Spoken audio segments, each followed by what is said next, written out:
Hi, this is psychic medium Frank Maris, answering your questions about the supernatural.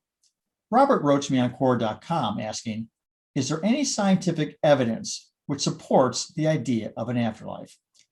Robert, I don't think that there is, but I can tell you how I proved to myself that there is an afterlife. I was an atheist until the age of 44, when the ghost of my recently deceased father visited me in my garage. He transposed his face over the face of my son's for only a second. It scared the heck out of me, but it shook my belief system. But I still remain skeptical. In order to believe that there's an afterlife, I would have to have personal proof. But how?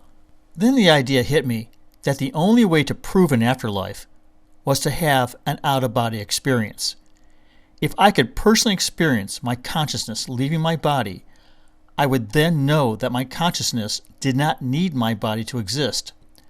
Did I believe that I could do such a thing? No, but it was the only way that I would be convinced. I researched that meditation opened the door to out-of-body experiences, so I began a practice of meditating twice a day. If you ask the universe for something to advance your spirituality, it will normally deliver what you are seeking. After 2 months of meditating, something amazing happened. One night I went to sleep and had a dream. In the dream, I was reading a book in my jacuzzi bathtub. The book told the story of a young child dying, and the parents were upset. I thought to myself, that's okay. The parents will see the child again in heaven. I then berated myself thinking, how can you say that? You're an atheist. Just as I thought that, something grabbed me underneath my arms and stood me up in the bathtub. I could actually feel that I was being touched. That never happened in a dream before. I was then thrown through the ceiling, which I went through like a hot knife through butter.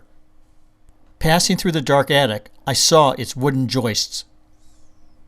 I then found myself floating 150 feet above my house in the night. I could see my roof below. I then looked up and noticed the stars in the sky, which are absolutely brilliant. I then got scared, which terminated the out-of-body experience, and I fell back into my bed. I woke up, frightened out of my mind, but then I realized that I had my out-of-body experience. The universe gave me what I asked for. If you want more information about this experience, check out my book, My Journey Down the Reincarnation Highway. A few months after my OBE, I started to receive my psychic abilities that allowed me to communicate with spirits. My dad's spirit told me that he specifically appeared to show me that there was an afterlife. But it was my out-of-body experience that demonstrated that my consciousness could exist outside of my body. It may not have been a controlled scientific experiment, but it sure convinced me.